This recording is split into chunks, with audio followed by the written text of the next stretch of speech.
One of the first things that we did after reaching Delhi is to go talk to one of the most enduring Delhi cricketers. In fact, this is the first in our series of interviews with the writers of some of the best books, cricket books of our times, writers who are available, and this is the first one.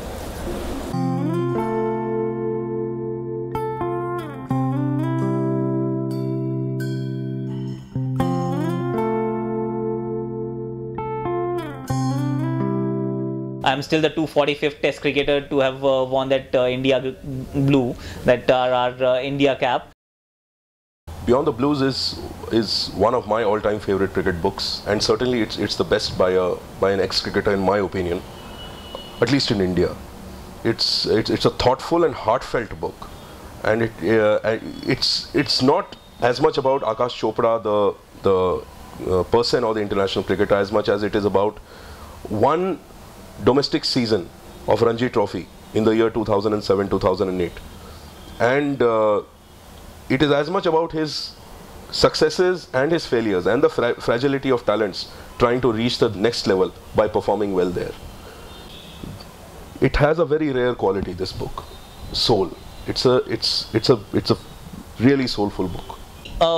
There was something specific in my mind when I started writing the book, when I started the journey. It was not meant to be my story. The idea was to really tell the story of domestic cricket and not what Aakash Chopra has gone through over the years or in that particular season as well. Though it was a first person account, so obviously there were instances. Delhi was the center point of the entire book.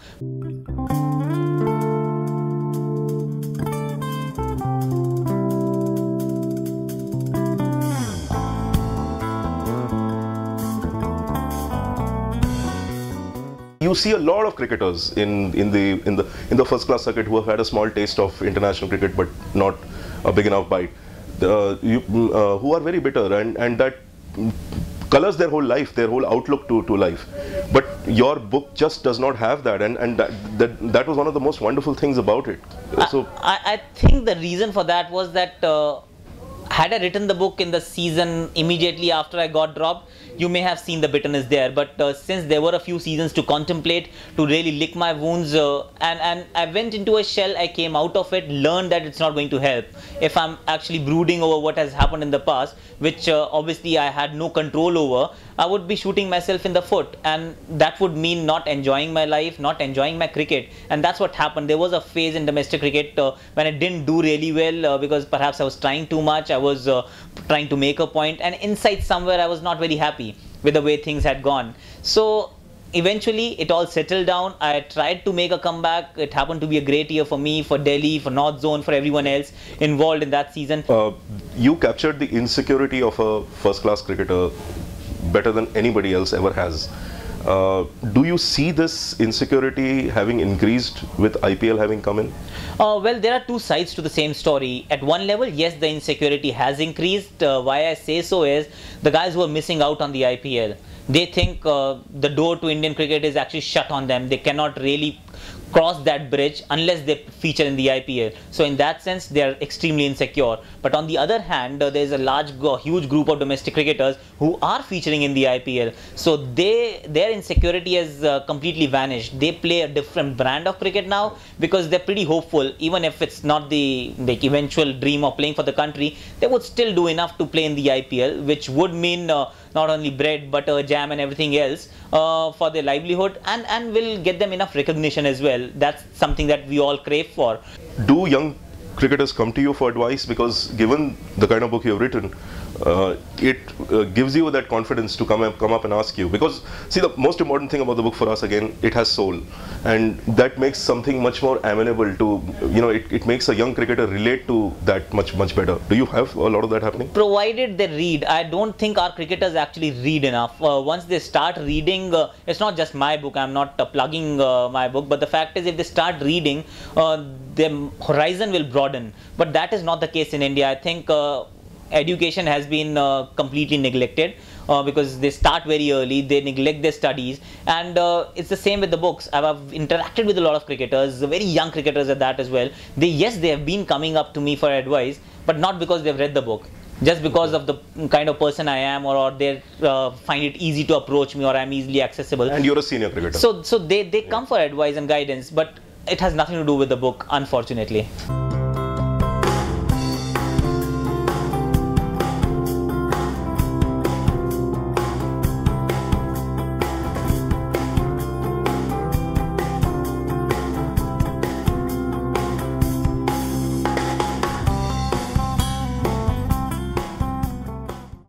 It's not a conscious decision to be candid. It's just the way I am. I try to be as honest as I am, and I don't really have to make an effort for it. It comes across naturally. I seriously believe that what other people think of you is none of your business.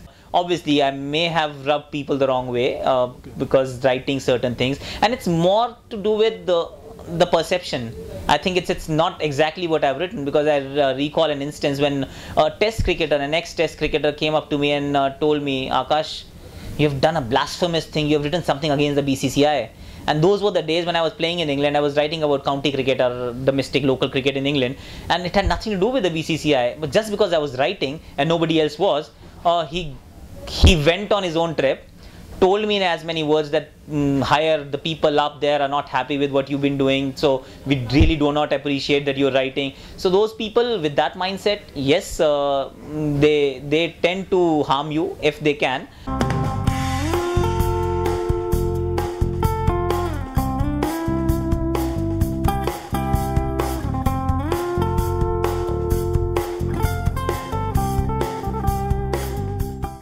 Writing, as you would know, it is not as rewarding, even half as rewarding as TV is, but it gives you the canvas to really express yourself, to just throw the colors and play around with it. The canvas is big enough. My favorite cricket writers are Peter Roebuck, Gideon Haigh, Sharda Ogra, who's now joined Cricinfo, and I think Simon Barnes, as and when he writes on cricket.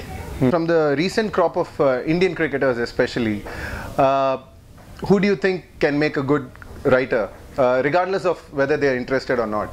Well, then it has to be someone with an astute mind, someone who knows the game very well and who's a good communicator. I think in that sense, Mahendra Singh Dhoni could be a very good choice, because he speaks his mind, or at least he seems to. So he's someone who is a good reader of the game, so he would add value, or someone like a Virender Sehwag who's extremely candid. What do you think Delhi cricket's identity is? Is there such a thing, like when they think of Bombay cricket, it's the khadoosness, Hyderabad, flair and elegance. Is there such a thing for Delhi cricket? Well, I think if you have to identify Delhi cricket with anything, it has to be street smart, because that's what Delhi cricket, or living in Delhi, is all about. And cricket is just an extended arm of what you're doing in society. So I think we are really street smart cricketers, people who know what they're doing, always thinking on their feet, quick to pounce on an opportunity if it is available, because you don't get many opportunities in life. So whenever you get, you have to make it count.